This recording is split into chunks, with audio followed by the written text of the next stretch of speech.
Gentlemen, welcome to another episode of the Be the Man podcast. Super excited and have been for a long time for the interview today. My guest today is Dr. Patrick Flynn. He is an author of at least two books, right? I Disagree.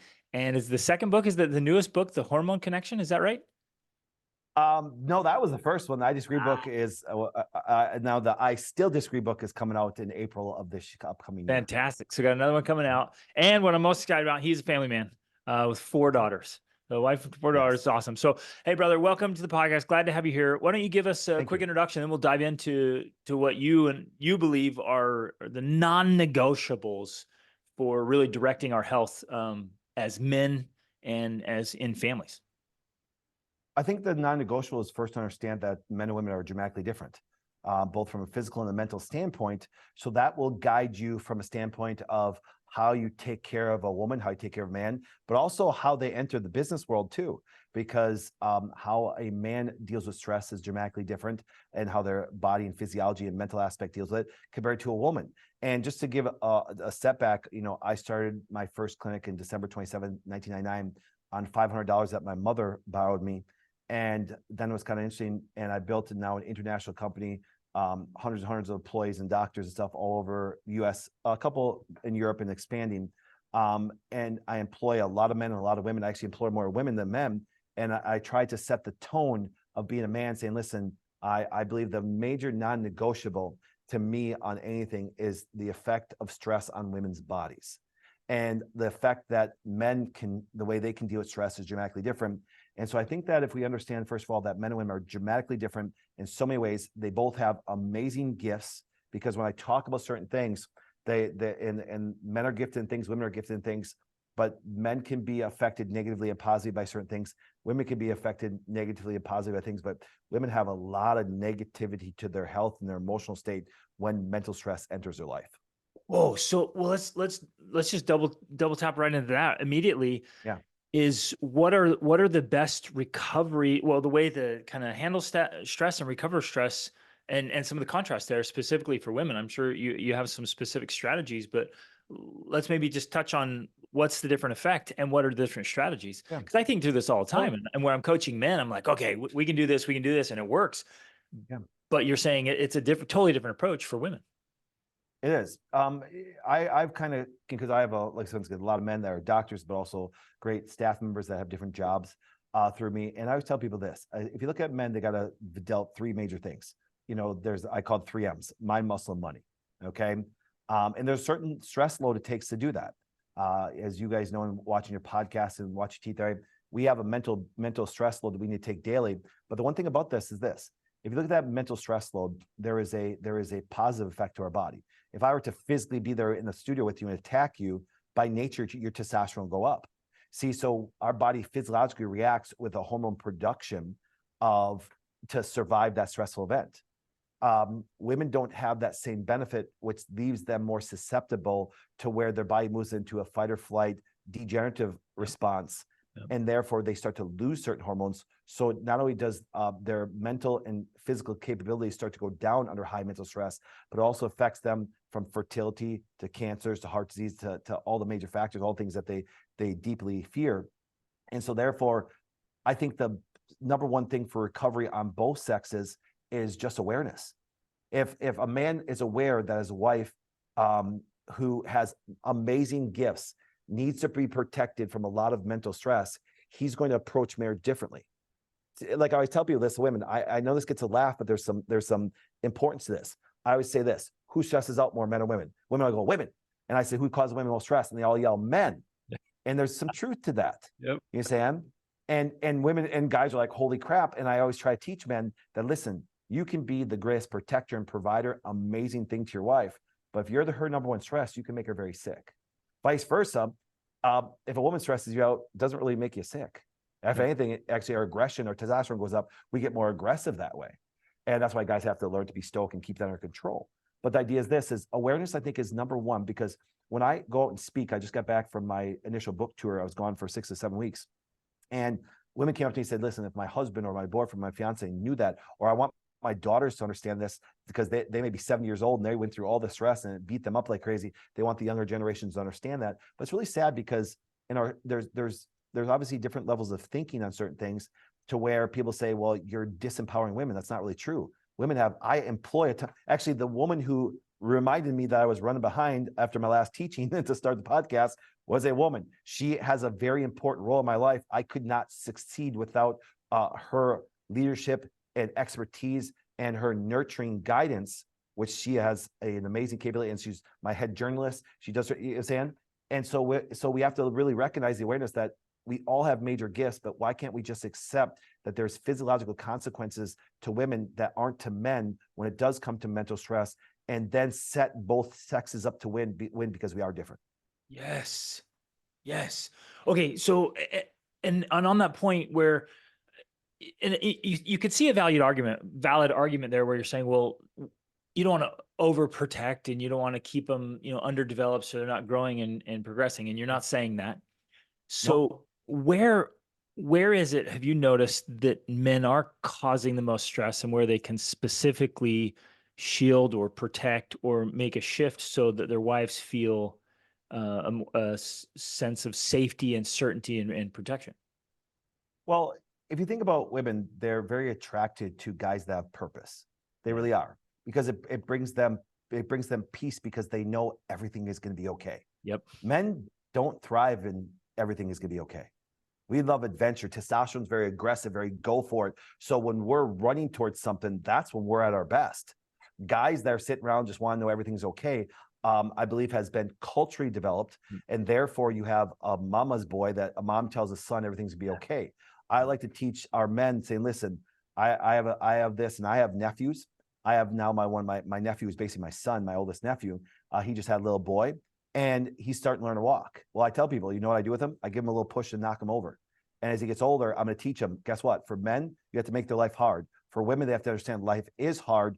Find a good man that can protect you from a stress while you can flourish in all of your gifts, because some of those creative and wonderful things I have in my company came from women. You see what I'm saying? But the people that are supposed to barrel through and deal with that major stress and do the go-getting and produce it so the women have less worry are the men. I'm sorry. And I said, and people say that can't be done. Really? I have a big, huge 6 or 7 or 9-figure company and I started with $500, and don't tell me it can't be done. Right. And just like, for example, my beautiful bride, 22 years, just walked into the studio. You understand? And you apply that not only to your family, but you also apply that to your work. And doesn't mean, and some of the major positions I have in the company are held by women.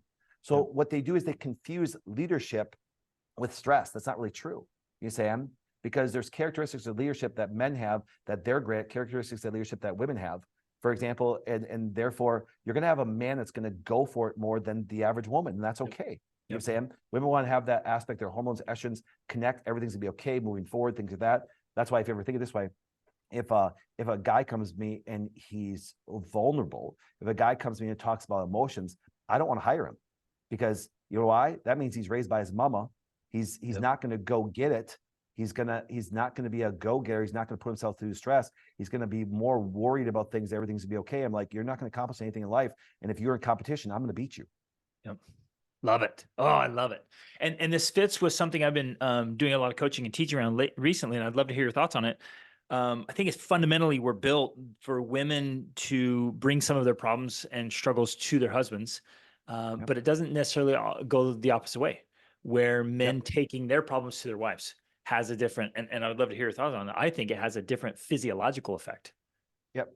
Men should never bring their problem to women. And top of it, once again, if you look at what we're supposed to do, how are they going to give us advice to fix it anyways? You know what I'm saying? And I had a family member that was in prison for 8 years, and I went and visited them. And I would sit there and talk to the mothers and the girlfriends, and the moms would sit there and go, he's actually a really good kid. We're in prison. You know what I'm saying? Because moms are always going to tell their boys or that everything's okay and you're a good kid and stuff like this. It's like, no, listen, you tell another guy that, you're going to say, get your crap together. Yep. You know what I'm saying? Mamas are going to be more nurturing by nature and stuff like that. And I understand that's a good physiological thing. We need that from them aspects of it that way.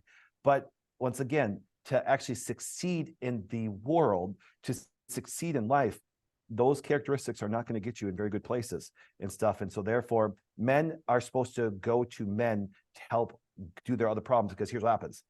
By nature, if you address a person, if a woman comes to another woman, they're so much better listeners. Yep. They're so much better. By nature, estrogen makes them very connecting. They're going to listen. They're going to hear and stuff like this.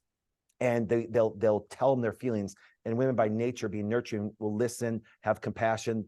That's not what testosterone does to us. Men don't give a crap. We're not supposed to. We're supposed to move forward. And that's why it's like going, hey, listen, if a woman tells a man a problem, she's sometimes mad at him because his brain by nature is to go fix it and do it. So I said, ladies, if you don't want an answer from your man, don't bring it to him. If you just want somebody to listen and you want somebody to actually understand your feelings, don't talk to a man. Go talk to a girlfriend. Get girlfriends that you're supposed to have a group for. Because of that fix it drive we have. I love that. And by nature. And now we have a culture that's trying to shift that. Yep. We have churches and pastors and all things that are trying to shift that, trying to make men more into women. I'm like going, you're biologically working against everything that the way God created the body. And therefore you're wondering why it's so unsuccessful. Yes. Yeah, brother. Yeah. Oh, I love that. We're literally fighting biology. And I'm coming again. I'm just teaching from a standpoint of biology. When I started to understand hormones at the level I did to help my wife recover from endometriosis and infertility, and now we have 4 beautiful daughters, the whole world said this. I said, I disagree. And that's why my second book coming out after all the COVID things, all this stuff, I still disagree. And that's the name of the book, because I'm basing everything on just basic biological principles of how your body is created and how testosterone works, how estrogens work, and all these things. And then when I go speak at, no matter where it is, doesn't matter if it's a medical school, chiropractic school, naturopathic school, medical conference, natural conference, church, or this, people go, makes a lot of sense. Now put these things into action. So therefore, you have to have an action plan. So what I did is I put an action plan in our clinics, and then it started with one clinic, and now it's branched more to now a network of international clinics. And now you got to get health recovery, but there's a psychological aspect to it. And the number one thing that I teach, number one thing that all my doctors teach, and all my practitioners, and all my health coaches and everything like that, they understand that the mental stress realm to women is very destructive for their overall physical and mental health. Oh, okay. So related to that, I wanted to touch on a couple of things that have been coming to my mind, and I'm sure I know my listeners are curious.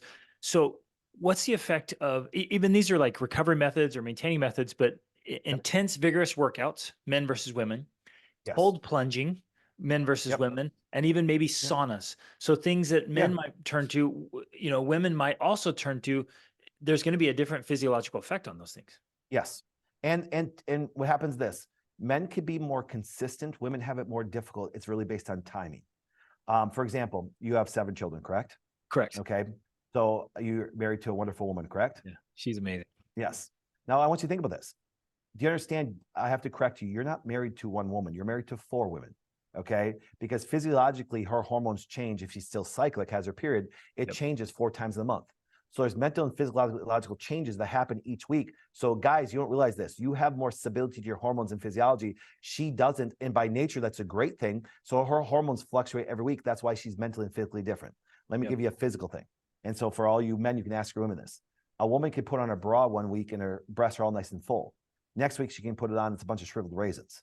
Okay. Because hormones change. So your body changes physically, but those same hormones affect you psychologically. So women have more change in their physiology, even mental physiology and biochemistry. So they're going to look and see the world and act differently. So their needs from a health standpoint, food, exercise, sauna, cold plunging, no matter us, differs per week. Guys can be more consistent at it. Saunas, cold plunges, foods and healthy foods are obviously great for everybody, but women have to be more careful, especially with exercise, because they can push their body, exercise excessively, and deplete and hurt their hormones and make themselves sick and fat by doing it if they do it at the wrong time. Wow. So it's just teaching women differently. It's so mind-boggling, because from a man's point of view, we're just so overall just consistent and stable in biochemistry. Yeah. But she has to work every week. It has to be a different approach. It does. And so therefore, I'm not pandering to women when I say this, but I look at women and say, listen, you have it much more difficult than we do. Absolutely. We do. And men listening, I know this is a male dominant podcast. You have to have that understanding about her. So therefore, if you don't, and you think that she's going to always be the same, you better stay single, or you better find a guy in your relationship I don't encourage that, but you get my point. I'm trying to be funnier because you're going to have more stability. You say, it's really funny. That's why women come to me all the time and say, Doc, I feel so unstable. I said, you're supposed to be your woman. There's no such thing as a stable woman. It's impossible. And that gives them mental peace because they have such a diversity of emotions. And that's a good thing. That's one of the things that make them great. Do you understand? And vice versa, don't ask me to be emotional. And that's why when women try to preach to men, guess what happens? It's oil and water. You don't even understand our physiology. We even have a culture today where people don't realize if you have good testosterone levels, you're going to have a sexual drive daily, all through the day. Right. You say, and so therefore, they try now to downplay. Here, let me ask a simple question. It may seem funny, but let me ask you this because there's some major truth in physiology. This, as a guy, you have a beautiful wife of 7 children. Let me ask you a simple question: do you want to have sex with your wife tonight? If every day.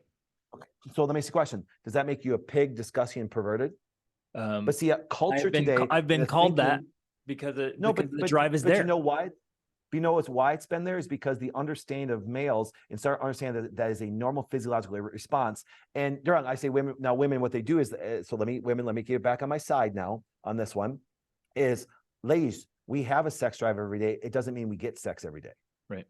See, now women, okay, now I get it. No, but understand, and if women understood that there's an aggressive testosterone drive, not only it comes to competition, laser focused of that, ladies can actually get that to work to their advantage. Do you see what I'm saying? Yep. Instead of trying to yell at it and act like tell a man not to be a man, be more woman-like. So the concept of adding women characteristics, emotions, and nurturing into culture is, if that's the leadership of full thing, it's going to be very destructive because that's how you get participation trophies. Everybody wins. Guess what happens? Testosterone, no, I want to be the winner. Yeah, exactly. Okay, so this whole concept, and I know it's going to be new for a lot of listeners, it's mind-boggling that as her biochemistry changes, and you just touched on it, it literally changes the way she sees things, like her perspective, her paradigm, her feelings, whether it's, one week she's not going to be discouraged by something. The next week, she might be completely discouraged by the same thing. Like, walk us through a little bit deeper in the changes. And 1 week she'll love you, 1 week she'll love you less. Yeah. It's not a joke. You say, and if you look at her hormones, if we look at this, I'll give you some extreme examples because you've had 7 children. And I don't know if your wife ever went through this. I hopefully not. But there's women that, once again, as they deliver a baby, they can get too low of hormones and they can go through postpartum depression where they don't have any connection or love for their child that was just born. And what that was, there was just a hormonal deficiency that led to that. And see, but once again, hormones fluctuate through the week. So how they look at their children, how they look at their job, how they look at everything, how they approach the world that week is different. And why can't we just accept that and go, it's just basic biochemistry and physiology, and now understand that, and now be as a protector and provider, be that person that's going to provide that environment for them to thrive, protect them sometimes even from themselves. Do you say to say, listen, you're going to go through these things. It's cool, but I'm crying today. Cool, cry. It's okay. Nothing wrong with that. Right. I don't care if I have an employee that cries. It's a woman. It's going to happen. You know what I'm saying? It's just by nature. You know what I'm saying? But then if women go, no, I got to be more stoic like a man, and this, you're just going to stress yourself out and be something you're not. Absolutely. We have to give them space to be that. So my follow-up question is there something we can strategically be doing to optimize healthy transitions? Because I imagine you come across a lot of things that, like, hey, those changes are normal, but these ones are off the charts. They're too deep or too far, or something's messed up there. How can we? What can we be doing to optimize the flow? Well, let's look at this. As I taught men and women, it's very simple. Women transition about 4 times in the month. There's certain times, like, for example, the day 1 when she gets her period, there's a certain zone she's in compared to 2nd week, 3rd week, 4th week. And therefore, how they should plan their weeks and their activity, their physical activity, and even projects they take on should be based on their biochemistry. Wow. And so therefore, I tell women, just be very conscious of that. If you know you're moving to your 2nd week where you can handle more physically and mentally, put your big tasks on there. Your 3rd week, you better take it very easy because that's where you can really deplete your hormones and cause a lot of problems. So put certain tasks and things on there. You know, I tell people it's like, that's why it's like, I know it sounds like a simple example, but on my podcast tonight, I'm going to talk about how ridiculous it is that everybody thinks they have to show up for every holiday event. Most women stress out about that. Yep. And so as a husband, you say, don't go. I'm there to protect you. Because why? You're going to be stressed out, pack up the kids, go to your mom's. And if your parents are divorced, go to your dad's, grandparents, also this. And you're not enjoying the holidays. You're actually stressed out about it. Yeah. And therefore, if you can't handle it, which once again, if there's a physiological burden, don't do it. You know what I'm saying? No, but my aunt who I haven't seen in a year, she's going to be there. She haven't seen her in a year. Your life doesn't change because you don't see her once a year. Yep.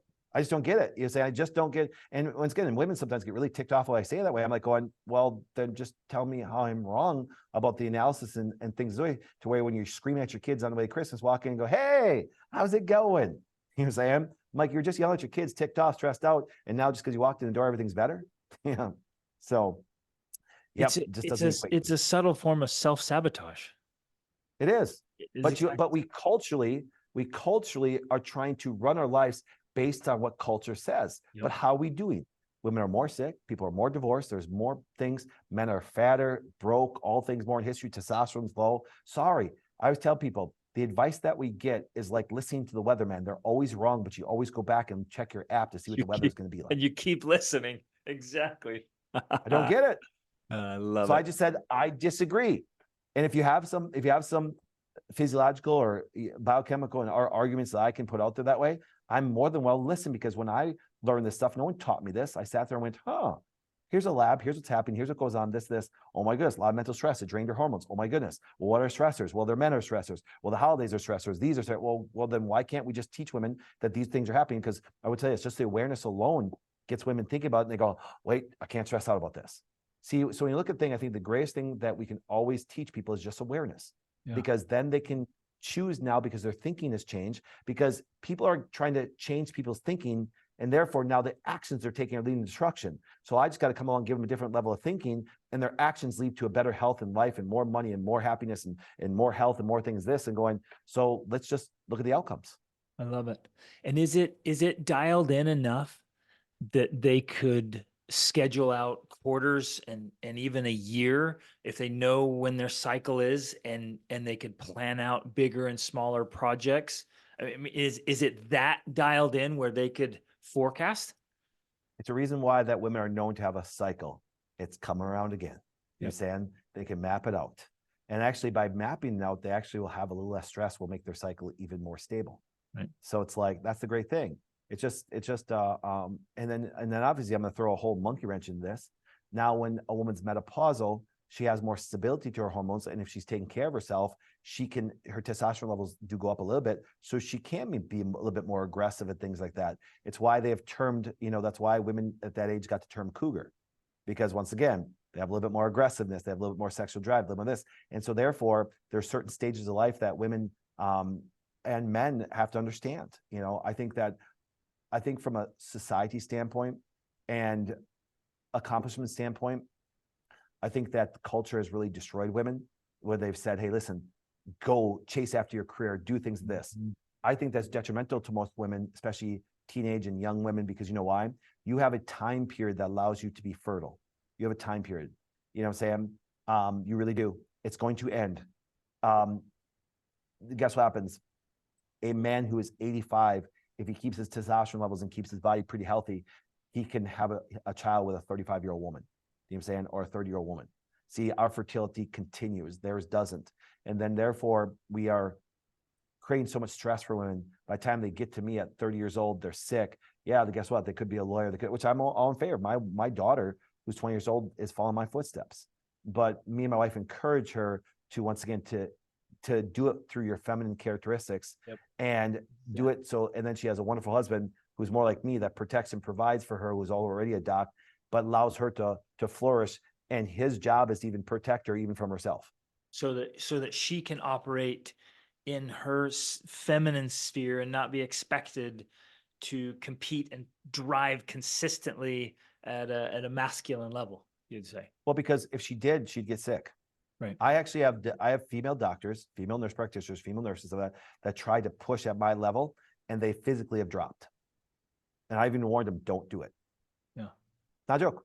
So everything I preach, I got enough evidence to prove this to people. And then as people start to put this into practice, they go, holy crap, doc, that makes sense. Yeah. And that's why I said it. And that's why women need more sleep than men.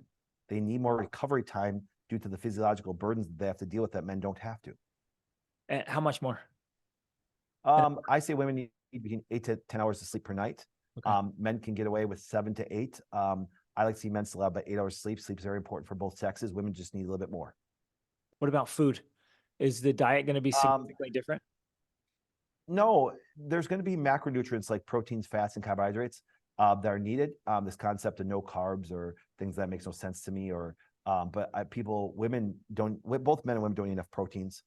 Proteins are demonized by the plant-based community, which drives me nuts.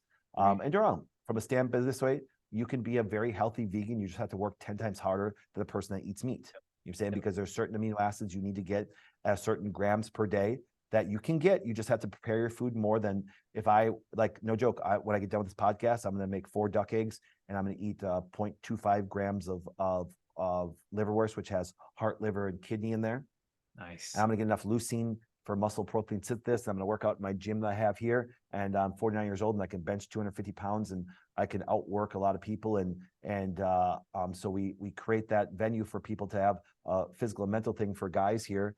And if you're a guy here in this company, we have a huge 70,000 square foot corporate office here with our major clinic and our corporate office that way. And those men are required to get their butt in that gym and working out every day. Absolutely. And stuff. And on the flip side, women are meant to understand their cycles and know when to work out, but we have that availability for them to build their muscle protein. But even Erin, who actually you were chatting with before as I was coming on the podcast, awesome. I have her eating a certain amount of proteins that she would never have gotten advice from me or a doctor. Exactly. I love that.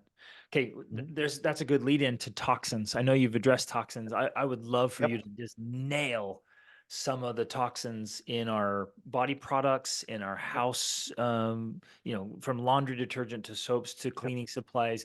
Let's hit some of the toxics and how that's affecting the hormones. Yeah. I always tell people is the reason why I like to talk about toxins is because we have an element of control over them.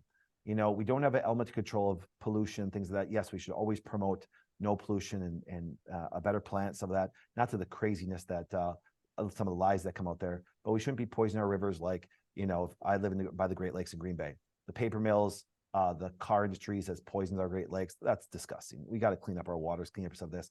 But also on the flip side, we also don't want to be drinking tap water because there's a lot of chemicals in there that the recycling plants can't get out. So you got to have good filters. You got to remember, you can feed your body through your skin. So you should be putting healthy lotions on. For example, coconut oil and beef tallow are fantastic things for beauty for women to help them regenerate their skin, a good fatty acid content, both essential fatty acids, but also certain acids we need for good skin regeneration protection. We need to make sure we're not eating toxins. We got to make sure we're not injecting toxins. We got to make sure that we're not brushing our teeth with toxins and cosmetics that way. All those things, once again, are just things that have a domino effect where it's just a micro dose of something that builds up over time. And a lot of people have bad liver function where they can't clear out a lot of those toxins. And so then eventually that creates an inflammatory hormone and immunological response that leads to chronic illness. And even though we spend more money on healthcare and medical care in history, we have more cancer, diabetes, infertility, obesity ever in history, because once again, I equate our general advice from a medical doctor is like the weatherman. They're wrong most of the time, but people keep going back and asking them, but all they're trained to do is give you some drug or surgery. And that's why most medical advice is very misleading and wrong. Now, people sometimes get a little upset when I say that, but I'm like, okay, but then prove statistically I'm wrong. But second of all, you're confusing somebody going to a hospital emergency room and stopping a heart attack or a broken arm with being healthy and vibrant. Don't confuse the aspect. And that's why I created the analogy fire department carpenter. A fire department puts out the fire house with an axe and hose that causes destruction, and you got to rebuild the house with a carpenter. But guess what happens? They both have a job. Doctors should be fire department doctors, and doctors like us are carpenter doctors that know how to take care, maintain, and build the body. And if something bad happens, thank God we have some drugs or surgery to survive. But that's not healthcare. That's just management of some condition. And we saw over the last 3 years, they've really lied to people. And I tell people, 25 years I've been doing this, and started with one office and became international from the simple fact of saying, listen, I have no problem with the fire department viewpoint of healthcare to save somebody's life, but don't equate that with building a house and making somebody healthy. They're two opposite things. Vice versa. Don't look at my tools that if you have a heart attack that you want me to do it because you're going to die. Wow, I love that. It's a great perspective. We've had that same vision. It's like, look, when there's an emergency, when there's a broken bone, absolutely, Yep. I'm going right to the doctor. But Fire if I department, just put a need to fire. get healthy, I'm going to use Yep. food and Yep. other means to get into that state of health. Right. So And remember, there's no drug or surgery that can help you get a normal body. It should be used, like I said, my analogy, go back to this. Fire department, look at Mass Fire Department. But even through the process of saving your life, they destroy the house. You understand? They break down your door, they spray it all down. Yes, you don't lose your house, but you're kind of beat up and sick. That's why we have more money spent to healthcare, but we have more heart disease, cancer, diabetes, because we've convinced the people to just sit down and spray your house down every single day. And that's why we're so rotten. No, you gotta be a carpenter to rebuild it. wow. Okay. So cleaning supplies, same thing, toxins, Yep. anything on the body, Yep. same thing. It's all just hitting it. Yeah, and remember, things that we can control, because here's what happens. Because remember, if you look at a toxic ingredient, I want you to picture this and go back to my carpenter analogy. If I'm going to build a house, I'm going to have good lumber, not rotten lumber. So when you take, for example, like a trans fat compared to essential fatty acid, which one do you want to build your body out of? Your body will use them. Which one do you want? Do you say and see, would you rather build your body out of grass-fed liver or Oreo cookie? You understand? And so you have to look at that. So and so idea is this. So you need doctors that actually teach you what you need. And that's why when I talk about protein content, women especially don't eat enough protein. You have to look at the amino acid content they need for brain function, for thyroid hormones, for anabolic hormones, for just muscle protein synthesis, for metabolism. In this concept that you're going to get it all from, vegetable sources, I don't equate. I can prove to you can't do it. Now, what that is this, I'm not saying you couldn't be very effective at doing it. You just have to work 1,000 times harder. And most people are really lazy. You understand? So that's why most people that have more plant-based diets are actually, with the exception of fiber, are very protein deficient. Yep. Very protein deficient. That's why they have to supplement. But if you have to supplement for your diet, I understand. Now, remember, I supplement things for my diet. You know why? Because we need 47 milligrams of potassium per day, and that's 7 to 10 plus cups of proper vegetables per day, and I just don't eat enough. So I supplement with it. I'm smart. So therefore, I keep some physiological function. I supplement with it. Now, people say, Doc, but why don't you just eat it? Sometimes I get too lazy. I don't want to. Yeah. See, I have those conversations with patients all the time, right, and stuff. So just supplement with it. Now, they're on. Supplement costs me money too. So therefore, I have to pay for it too, just like you do. Right. But make it easy to succeed. Yes. I love it.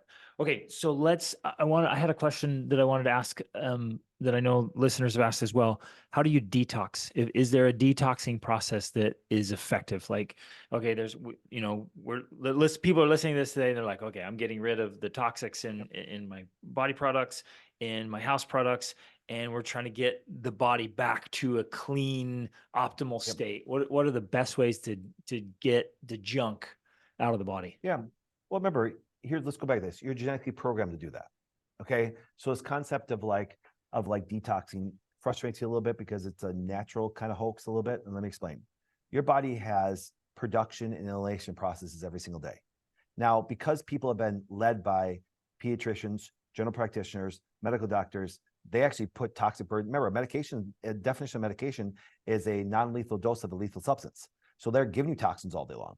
So therefore, the burden that your body has taken is now affected some normal physiological processes of phase 1, phase 2 of the liver, of your GI function not moving the bowel strong enough that way. So really, your body is genetically programmed for all of these things of production and elimination.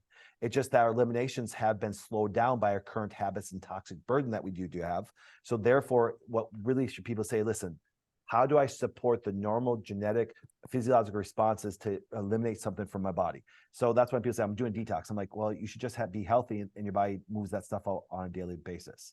Okay. So now, number one is this, focus on this. Make sure that you have proper bowel movements per day. Okay. Hydration and mineral sufficiency is by far the most important. Okay. Now, by having sufficient magnesium, and like magnesium citrate you can take, aloe juice, once again, a great food that people do not realize how important aloe juice is. Aloe juice is very good for the small, large, and also intestine, but also stomach. All aspects of it's great for it. Has many massive benefits. And I can go into detail of all the constituents, everything I've given you. Obviously, we don't have so much time, but the idea is this. And therefore, having proper gallbladder function, because when gallbladder releases bile, it creates a slip and slide to the small and large intestine and things move out properly. So really start with having the bowel move properly. If you're only having one bowel movement a day, I don't care if you take most incredible herbs to support your liver, it's just going to recirculate because you're going to reabsorb some of those things. You got to make sure that the bowel is moving on a daily basis at least 2 or 3 times a day. Two to three. Then you can, Wait, hold on. So we're having a movement 2 to 3 times a day. Mhm.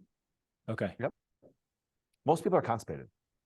Okay. And that's Is why, that, for is that example, because of dehydration? I believe that dehydration, well, number one thing that I believe is because of inflammatory responses in the stomach, gallbladder, small intestine, large intestine. Inflammation is the major contributing factor to every chronic illness in the world. Yep. I mean, the fact that there's an immune response, there's certain cytokines, certain inflammatory markers and immune responses that cause slowing of the intestinal tract and other functions. Because remember, that's where people realize I went to chiropractic school, but my undergraduate background is in immunology and nutrition.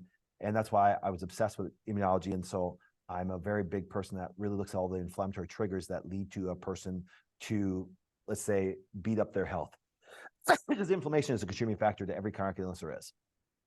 Right. Okay. So magnesium, bowel movements, aloe juice.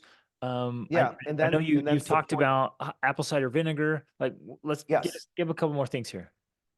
So let's do this. Let's go back to then, once you can get the bowel movement proper, then you want to support the organ that metabolizes most of our toxic things, which is our liver. We have certain pathways within our liver that break down medications, if a person's on it, break down other toxic effects. And see, that's why a lot of people say there's contraindications in certain supplements. Well, what does that really mean? It means it supports the pathways that get rid of the drug that is actually creating some negative effect on you. And that's why some people can take a drug and they don't have the ability to get rid of it. And there's a major negative side effect because it just builds up and becomes a lethal dose. So therefore, you need to support liver function. And number one thing you can do to support liver function is reduce your overconsumption of glucose, of sugar. Non-alcoholic fatty liver disease is one of the most chronic illnesses that nobody's talking about. Yep. And people consume too much sugar for too long. We do need carbohydrates. There is no doubt. Don't get in this whole kick of we don't need carbohydrates. That makes no sense. Because my favorite carbohydrates are high fiber carbohydrates. I'm going to eat a ton of sauerkraut today. I'm going to eat some blackberries, blueberries, raspberries. I'm going to have an avocado. I'm going to do those things that are very high fiber, great carbohydrates that our body needs. So this concept of, when people say no carb, what they really are is they're getting away out of the very high available glucose-based foods, which I'm in favor of.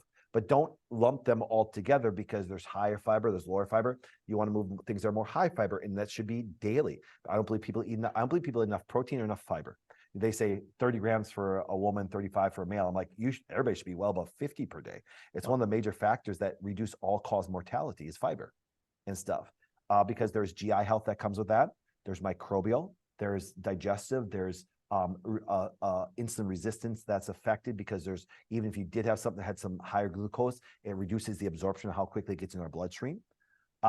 So I think that's why I start with people. Now you can support the liver with some major factors that now can really support it. Proteins, number one, but then you can add things like, now be careful, be guided by somebody, but milk thistle, dandelion. Dandelion is fantastic for release of bile from the liver into the gallbladder and gets great function that way.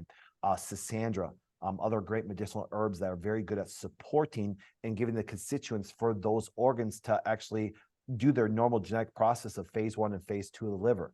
And so now you're going to start an overall consumption of things that are going to support the normal physiological functions that move these things on a regular basis, quote, detox, which once again, I think that word is like, oh, I'm detoxing. Okay, what do you mean? Your body always wants to remove waste product from it this way. That's why a car, when you start it, has an exhaust pipe. You know what I'm saying? And if the exhaust pipe was plugged, we know the engine would be bad. Well, you don't just stimulate and detox your engine. Now you get the engine working good.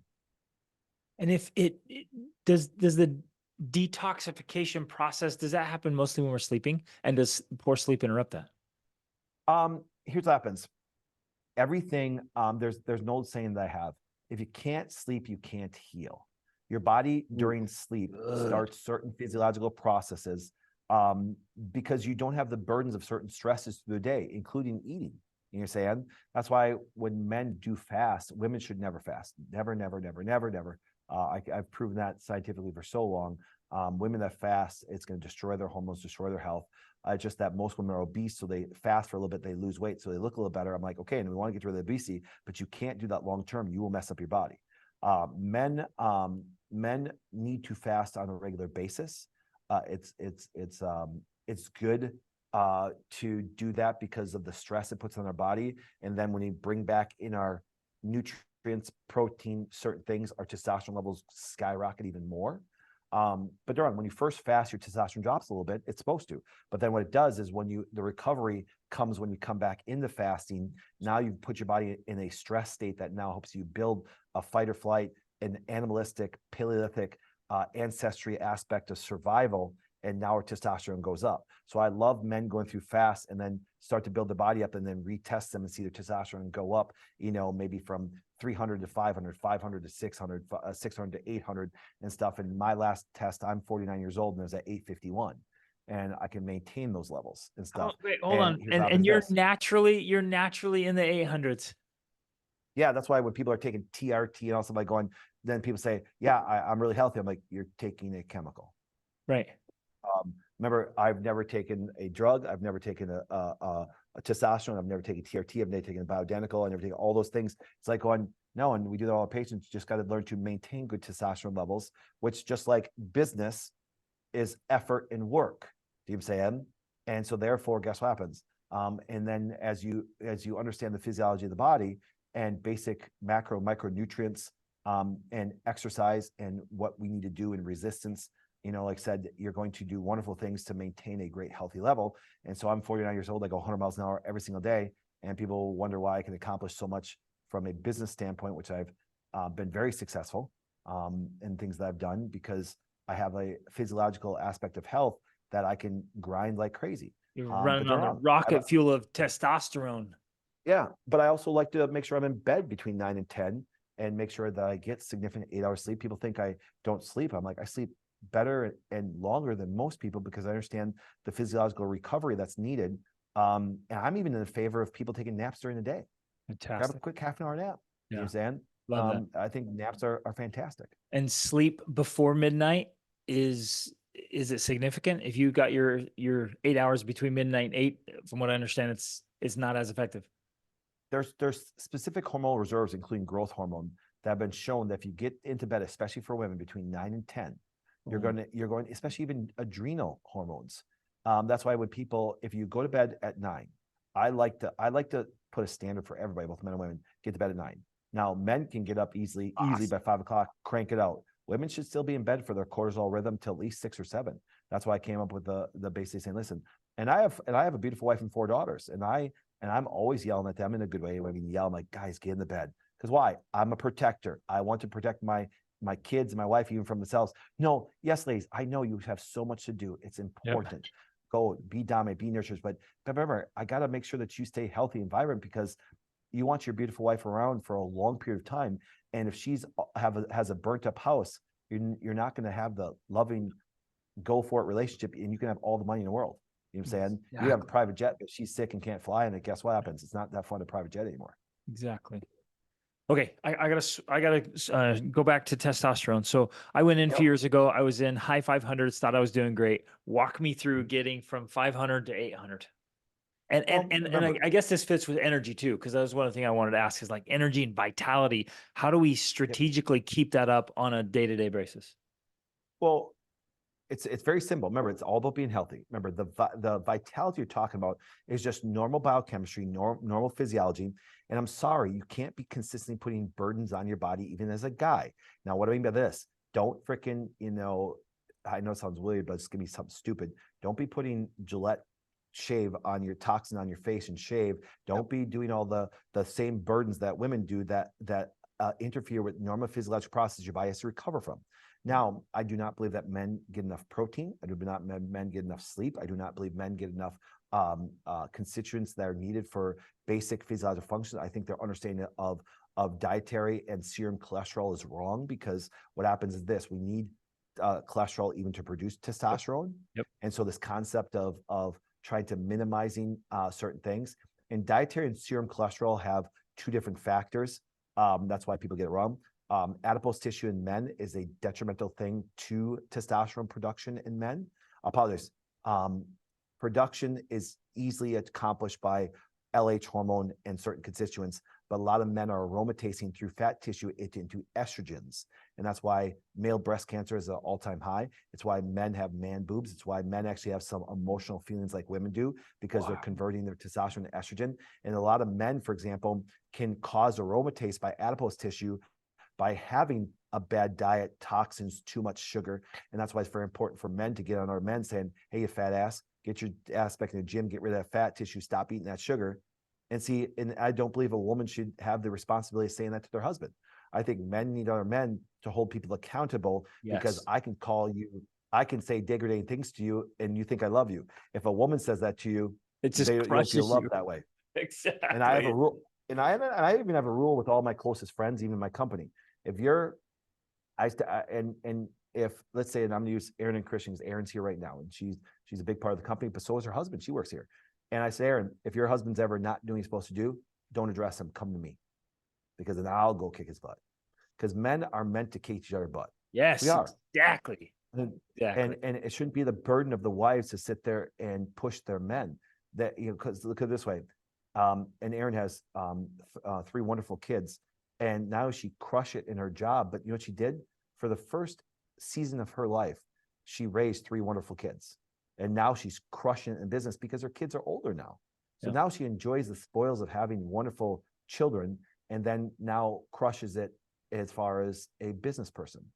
And then her husband does the same thing, vice versa. Like, you know, my wife raised the kids and did things, and obviously I protected and provided and did things. But now my kids, my youngest is 10 years old now. And now I believe that's a good season of life for things for women to run into, because now they've accomplished a certain thing of this, but then there's different season of life for them. Exactly. We're kind of, you know, guys don't realize we're kind of, we kind of have a lucky season all the time, because we can go for things a lot more. We can dissociate. Even when my baby was born, I'm going to love it when I'm there, but I can leave, and testosterone makes me laser focused. I can forget that my child's even there. Women can't do that. Right. So that's why there's different seasons for men, even, or women, even their careers compared to men. Oh man, it would be extremely difficult to overemphasize the importance of the distinction in biochemistry and physiology. Yeah. Well, that's I teach from that standpoint, and that's it. So if people want to take cultural things and argue about them, then you have cultural thinkings that fight with each other. I'm saying, hey, listen, I'm just going to stick to biochemistry and talk about that, because then a woman, even if she has maybe, let's say, and a thinking of, like, let's say, the modern day feminism, I look at them and say, listen, I know what you're trying to do. You're trying to culturally make yourself into male attributes, but I'm going to caution you on that, because it's going to make you physiologically and mentally sick. Yep. And I'm like, here's why. And then when I run their hormone levels, like, oh my goodness, I didn't realize my stress hormones were so high. I didn't realize my progesterone was so low. Well, yeah. Well, what does that? Well, the mental stress you're putting yourself through trying to keep up with us, good luck. Right. And it's awareness. And so I don't have to have culture debates. I don't want to have cultural debates. I want to have health and physiological debates. Do you recommend like blood panels for the awareness of going to see your levels? And how often? Yes. Well, it also depends if a person is going through some health issue. You might be tested more, but I test my testosterone levels, free testosterone levels, every single year, just to not only to maintain it, to show consistently that as I get older, I'm maintaining levels over 800. But on top of it, I'm getting older and my testosterone levels aren't dropping. And we've done that clinically for hundreds, well, probably millions of people now, after having so many clinics for 25 years all over the world. Because I mean, probably even since we have talked, my clinics have already saw thousands of patients since just we talking, you understand? So we have a lot of clinical, outcomes that way. So the idea is this: it's like, it's important to be able to maintain those levels, to maintain the vitality. I tell people this, ladies, it's much easier for you guys to get sick due to the changes of biochemistry. How do you feel as a good mom if you're sick? How do you feel as a good wife if you're sick? How do you feel as a good business person if you're sick? Men can handle and tolerate some things that can keep them going, even if their body breaks down a little bit. And we have to understand that culturally, and not just say, not trying to make men into women or men into men, because it just isn't working. If I'm wrong, how's it working for us today? Yeah, no, you're spot on. You're spot on. Okay, one last question before we wrap. So you get to see, you have this privilege and responsibility of seeing so much data and so many people. Yep. And we've talked about a lot of things already, but do you see like Yep. a glaring obstacle in the way, that kind of a common denominator, like it's a big problem right now that we haven't already addressed? Is there something that you're like, yeah, this thing is such a huge deterrent to health? Yes, and it's because of culture again.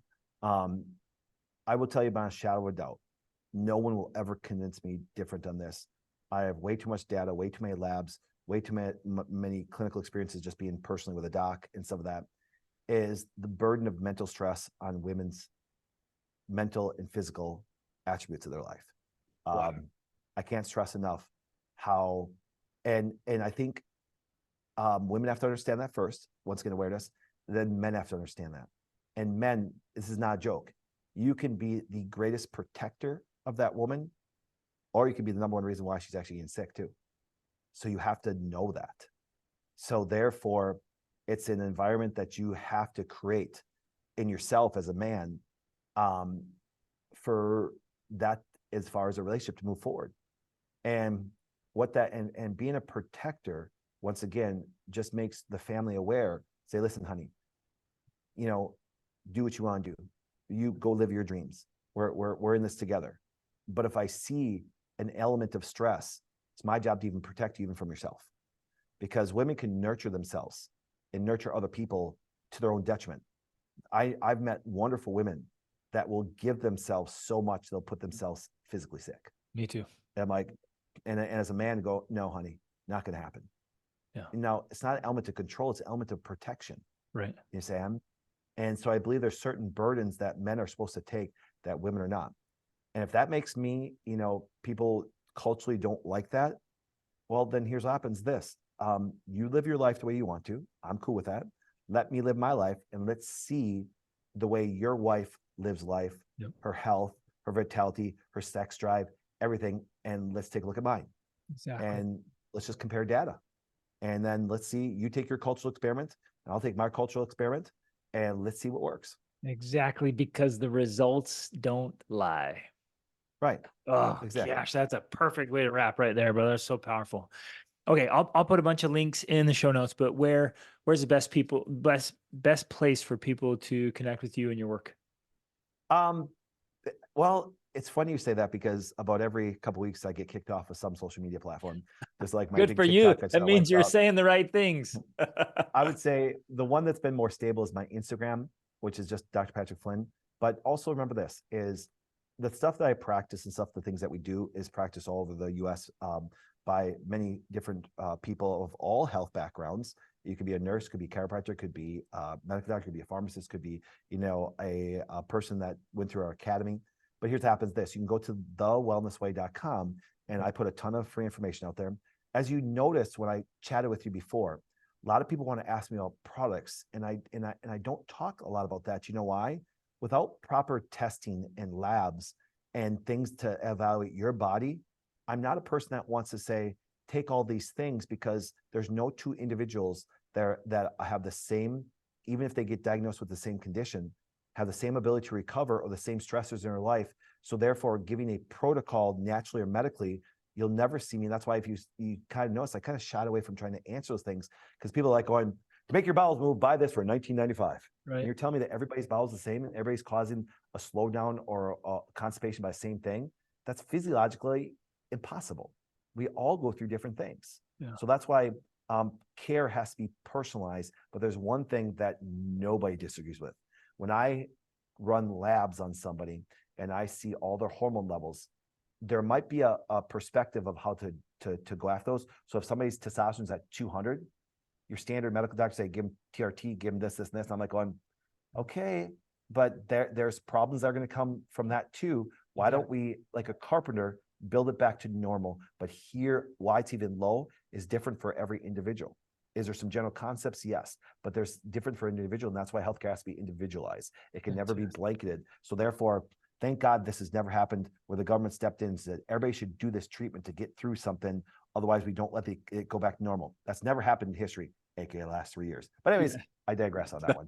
So awesome. Thanks, brother. Appreciate you so much. Thanks for being on. Appreciate it. Thanks for having me.